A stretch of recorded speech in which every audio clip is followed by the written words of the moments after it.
what kind of a zap would that put on your head?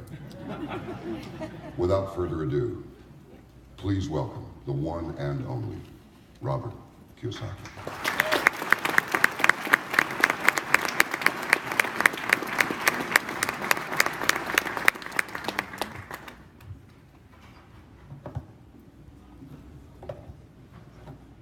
Morning. Good morning. First of all, I want to thank Pat and Ed Griffin because I read Ed's book years and years ago, and it was just a piece of the puzzle. You know, I look at life as kind of putting the pieces of the puzzles of life together. So when I read his book, I said, that is a great man. And I've had the opportunity to speak with Ed and on different occasions and all that, but every time I've been around he and Pat, I've always learned something new, another way of seeing life. And so when he called and he says, we're doing this thing called the Red Pill Expo, I had no idea what he was talking about.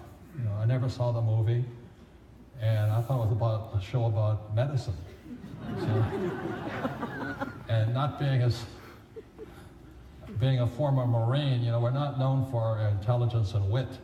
So I had no idea what I was coming to. So I adjusted my schedule, and I had to make a few adjustments because if Ed Griffin's going to be there and the other speakers are going to be here, I want to be here. And I want to be here to learn like you guys are. How many people heard the term out-of-the-box thinking? Okay, well, we're out of the box right now, so that's why we're here.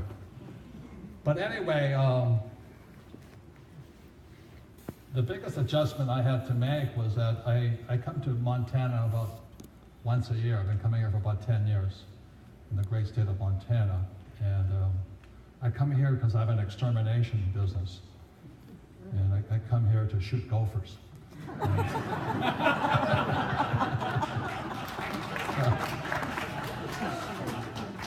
I know there's some, my wife is anti-hunting, so I don't send her pictures of my little gophers, you know.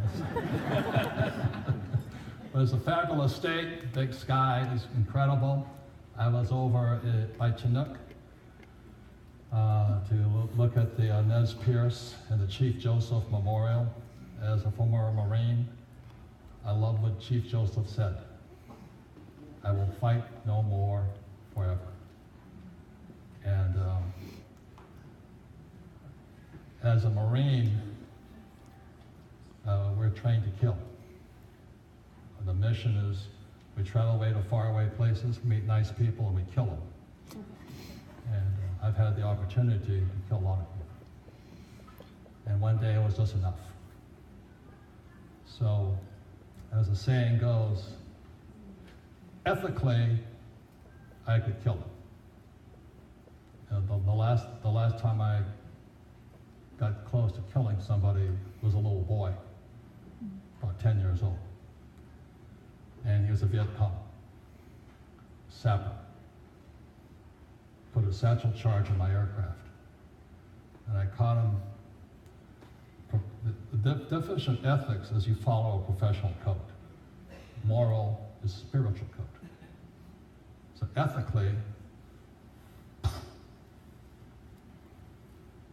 but then morally I couldn't do it. And my days were over. And my days as a Marine were over too. So I came back to the States to get spit on, yelled at. You know, what the hell did I fight for? And at that point, I decided not to kill anymore, but put my efforts into other endeavors. So I'm honored to be here. Like I said, I had no idea what I was getting into, but when I heard Holly Swanson call the school system a bunch of communists, I knew I was at home.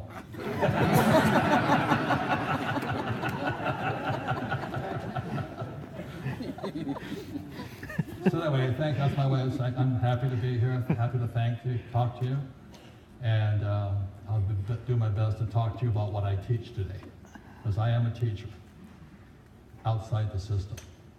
There's an old Irish proverb that goes, if I knew where I was going to die, I wouldn't go there.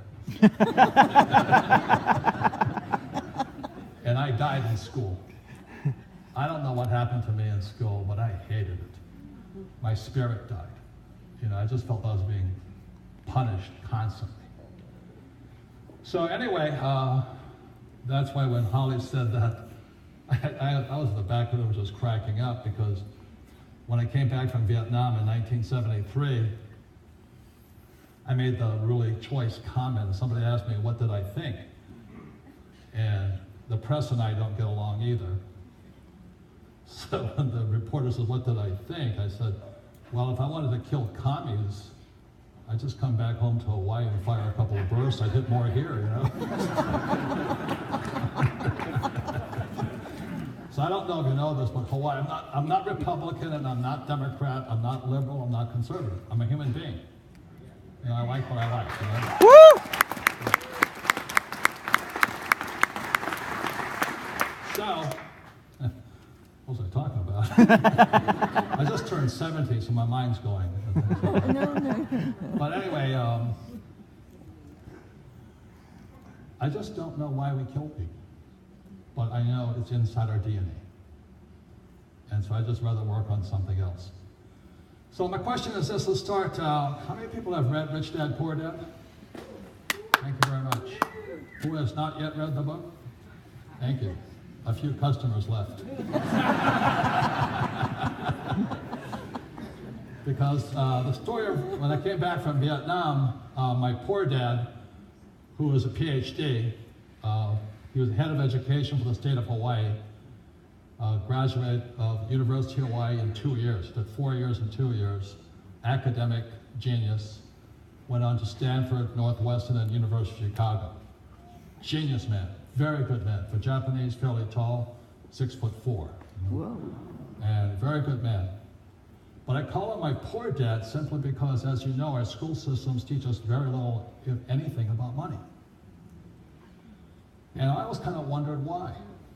So when I was 9 years old, I was living on the big island of Hawaii, and I'm fourth generation Japanese American, and for some reason, the Asian kids were segregated from the white kids. And but because of the way the boundaries were drawn, I was put in a rich white school. And so my classmates were all the guys whose parents owned the plantations. So I'm sitting in this little riverside school. All my classmates are rich white kids, and only a couple of Asian kids in the room. The other Asian kids were across the street at Union School. The reason it was called Union is because labor union. So I was kind of out of place in this rich white kid school, and they're all rich. So I raised my hand in the fourth grade, I'm 9 years old, and I said, asked my teacher, I said, when are we going to learn about money? Teacher goes, we don't teach money at school. And I felt like I was back in Sunday school, where the love of money is the root of all evil. So I said, well, why don't we learn about money? She says, I don't know. She didn't know. So I want to learn about money. She said, no. You're supposed to go to school and get a job. Not an education, a job. It's brainwashing, you guys. Go to school and get a job. And I raised my hand again and said, well, what if I don't want a job? I just want to get rich. I want to just skip the job part. I want to be like my rich friends. And she says, go ask your dad. He's my boss. So I go home and ask my dad, poor dad, PhD, stands for poor, helpless, and desperate. But he says, well, we don't teach money in school. And I said, why not? He says, because the government tells us what to teach. Now, for those of you sitting in the room, you already know that's a bad idea. And that's where my education began. So I want to know why in the world we don't teach kids about money. And I didn't know it at the time, but that became kind of my life's question. And I've spent my life putting pieces of the puzzle together, figuring it out. So back in about 2002, when I read Ed Griffin's book, there was another piece of the puzzle, so I can understand that now. Okay. And as Ed wrote, bailout is the name of the game. If you understand that, you got it. Okay. So that's how the rich get richer. They just screw the system. You and I bail them out. So I said, I get the picture now. So anyway, that was kind of it. So at 9 years old, my poor dad says, why don't you go talk to your best friend, Mike, who was my classmate. And Mike and I were the only kind of Asian kids in this class. And I said, why talk to Mike's? He said, go talk to Mike's father. And I said, why should I talk to Mike's father? He says, because Mike's father is an entrepreneur. And I said, and what are you? I'm an employee. And I said, what's the difference? He says, employees don't need to know about money. Entrepreneurs do. And that's the difference. So at the age of 9, I went to work for my rich dad for free. He refused to pay me. So here I'm a 9-year-old kid, and I had to work around his office for about an hour or so, or pick up weeds, or pick up cigarette butts and things like this. And for an hour, for free, and then he would teach me. Now my poor dad went nuts. How can he not pay you? And so I go and ask my rich dad, I said, why am I not being paid? He says, because if I pay you, you think like an employee. You work for free, you'll be an entrepreneur. And that's the difference. I don't work for money. So you read Rich Dad, Poor Dad. The rich don't work for money. That's the story. That's how it starts and goes like this. So I played Monopoly. I'd work for free. And one day I asked my rich dad, I said, why the hell are we playing Monopoly? And he was really good. He said, move your dice here, you do this, you try that, this is what's happening. And he says, I said, well, why are we playing Monopoly? I thought you'd teach me about how to be rich. He says, I am. And I said, well, we're playing Monopoly. He says, I never thought you'd ask. I said, what do you mean? He says, in school, you don't ask. You just do as you're told.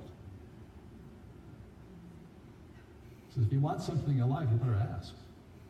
Don't do as you're told. It's brainwashing. Go to school, get a job. How many people were told to go to school and get a job? It's brainwashing.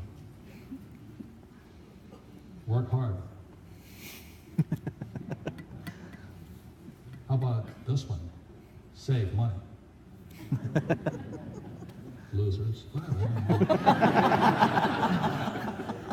Look, ladies and gentlemen, why would you save money when interest rates, which is the price of money, has been going down? You know, in some parts of the world, it's negative. U.S. is about 2%. Inflation is running at 5%. You're losing 3%. Plus, they print money. And I just read this article in one of these communist papers. I think it was New York Times. It said financial literacy is saving money.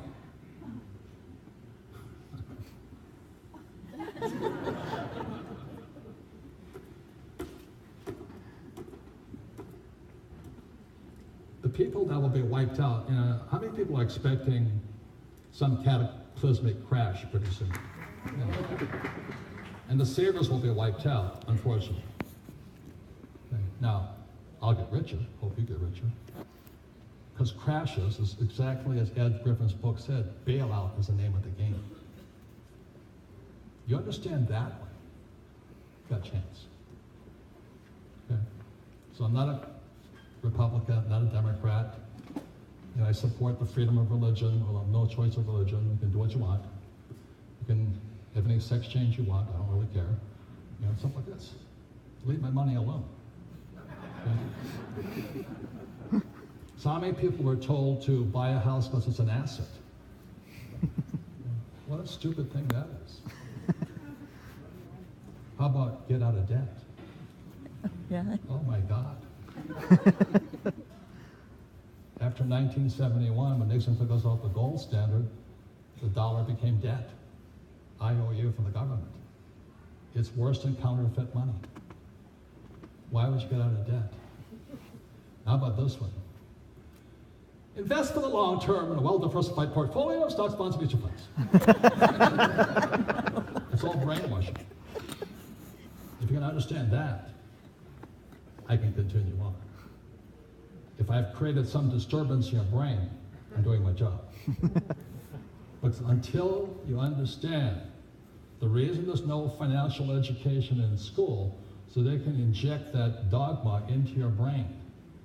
Go to school, get a job, work hard, save money, buy a house because it's an asset, get out of debt, and invest for the long term in a well-diversified portfolio of stocks, bonds, and mutual funds. Until that garbage is washed out of your head, you'll do as you're told.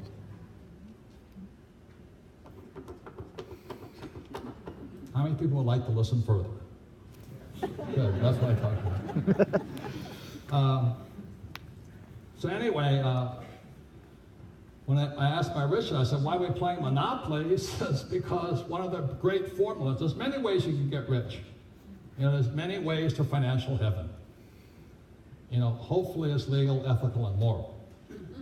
But if you do that, you can't be a politician. You know what I mean? You ever notice politicians enter office poor and retire millionaires? Yeah. This is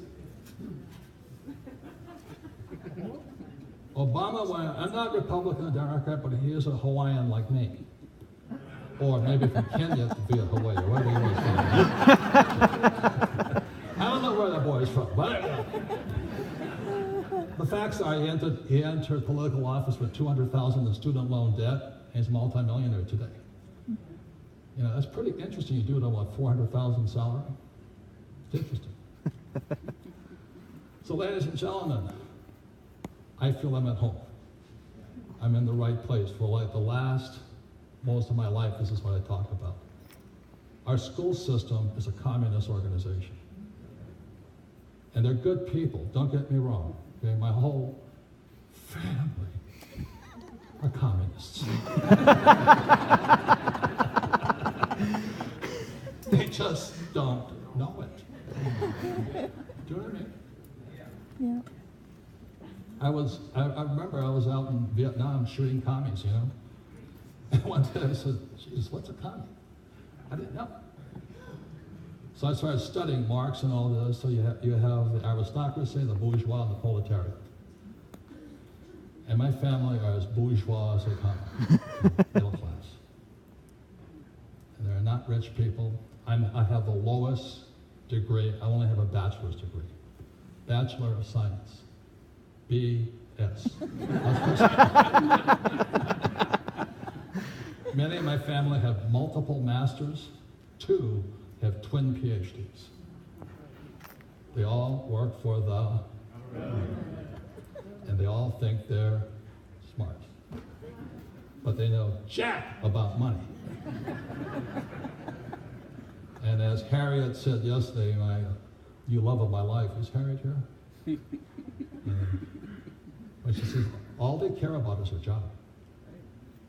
There is no more truth than that. They all they care about is their job. And I don't blame them because they have no financial education. Okay? So that's kind of my background on all that. So Richard had said the greatest formula, one of the great formula in Monopoly is 4 greenhouses, 1031 tax-deferred exchange, red hotel. And I said, so I'm 9 years old going, that's it? He goes, yeah. I said, well, where are your greenhouses? So he actually took his son and me out. It's in Hilo, Hawaii, and he had his greenhouses. Of course, my dad is a good man, but a communist. He called my rich dad a slumlord. And my rich dad says, I'm a low-income housing provider. Do you know what I mean? It's just points of view. That's all they are. So then I said, so these are your greenhouses, and what's going to happen next? He says, well, someday I'll have my red hotel. So 10 years later, I got 2 appointments, one to U.S. Naval Academy and one to U.S. Merchant Marine Academy in New York. I took the Merchant Marine Academy because Naval Academy comes out of the Department of Defense, and merchant marine comes out of commerce. So we're the highest paid graduates in the world. So when I was looking at Naval Academy or King's Point, they both wear their uniforms. But then the average pay for a Navy ensign was $2,000 a month. And when I graduated from Kings Point in '69, my classmates were making about $120,000 a year. And so there was a little bit of difference there. Not good at math, but I could count the zeros. I said, yes. So I took Kings Point, graduated, and the Vietnam War was on, and I was draft exempt. I got a great job, hired by Standard Oil of California, sailing out of San Francisco, the Communist Republic. And so I'm sailing on oil tankers out of California, and it haunts me, the war. It just haunts me. So I gave up my high-paying job, volunteered for the U.S. Marine Corps, which proved I didn't know much, and went to Pensacola, Florida, transitioned, went to Camp Pendleton, transitioned into the gunship, and straight to Vietnam. And it's one of the best decisions I ever made in my life. And I went down 3 times, not because of gunfire, but because we were exhausted. Our aircraft were exhausted. Rusted, stealing parts, putting it together, kit flying. And that was one of the best decisions of my life. So I went from making thousands a month to 200 a month. And it's good. It was very, very good. So I come back from the States, and the next thing that changed, 2 things changed my life. One, I didn't want to shoot that boy. That was it. I was finished. The second thing was my rich dad sent me a letter saying, watch the price of gold. And I had no idea what he was talking about. And the gold at that time, it started around 35. By the time I got the letter, gold was pushing about 72. So I decided I was going to become a gold miner. And I'm reading the maps of Vietnam, and there was this little place that says gold mine. You can read maps. And only one problem, it was behind enemy lines. With being an entrepreneur, there was no risk too great for gold, So recruited my crew, we flew behind enemy lines, we go up to the gold dealer. All the Vietnamese people are saying, what the hell are these guys doing here? We're going, hi. We're not here to kill, we're just here to do some business. And my friend and I are looking at these little things of gold, and we're partners, we put $50 up each. And I said, is that gold? He looks at me and says, how would I know? I said, I thought you were the gold expert. He goes, no. It looks like a raisin, painted gold. I go, how do we know it's gold? He says, I don't know. I said, what kind of partner are you? So we start arguing. Partnership dissolved, and we come home. But the gold bug hit, and ever since then I've been buying gold, because I understand the dollar coming off the gold standard in 71. That's what I know. So that changed my mind about the future. And then I got back from Vietnam in 73, quite disillusioned. And my poor dad, the PhD, lost his job. He's 50 years old. And even though a PhD, he couldn't get a job. And the reason for that, my father is a very ethical and moral man. He could not stand the corruption in Hawaii. He could not work for the governor of Hawaii anymore. He says the man is connected to organized crime. And that was a huge charge. And there's a guy named Larry May Howe. He says, I refuse to do business with criminals. And the criminals were the police department in Hawaii. So the governor was a police officer, May Howe's ex-police. And there's a new book out called Sunny Sky, Shady Characters. I wish my dad was alive. Everything my dad said is true.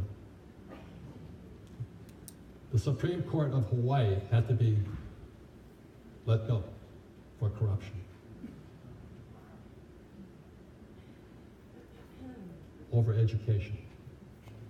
The Bishop Estate is one of the richest trusts in the world.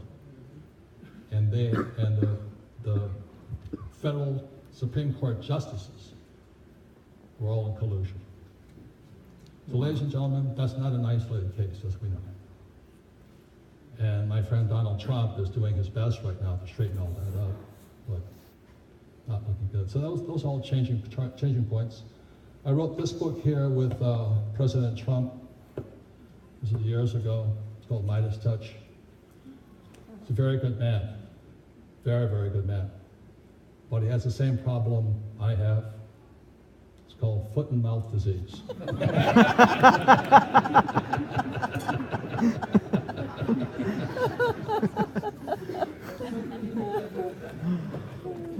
There's another book out. I brought this. There's a couple of copies. I didn't know what I was going to do here, but I have a couple of copies of this and a couple of copies of this. They're $10 each.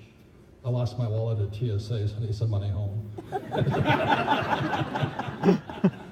Another great book out that I recommend all of my friends read it. We're all entrepreneurs. It's White Working Class. Very, very important book.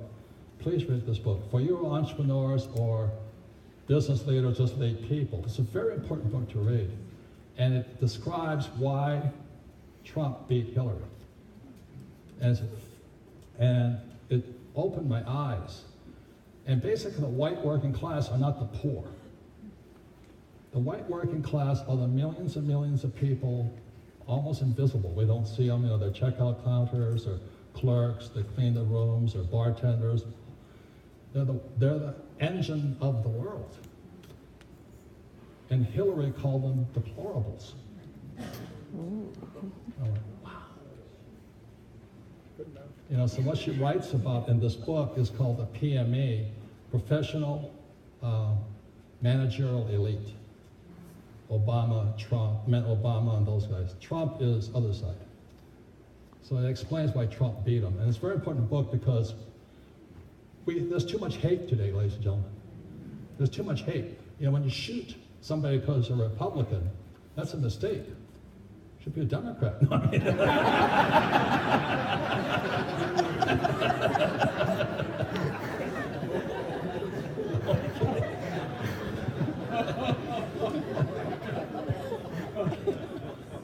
so this book is not about hate to love.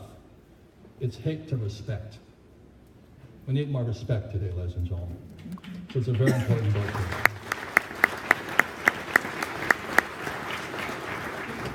And then there's this book here. It's called What I Wish I Knew When I Was 20. It's written by one of those PME, Professional Managerial Elite. She's a professor and a medical doctor at Stanford University, and she analyzes the entrepreneurs program. And Stanford puts out some very good entrepreneurs. And she says the same thing. What she wished she knew when she was 20 was that she never took a paycheck.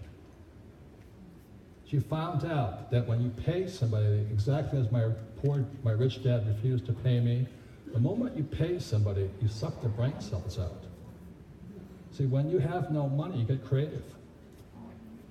And in the study she did with the Stanford, and these are the brightest kids in America or the world, when they thought about money, they were not successful.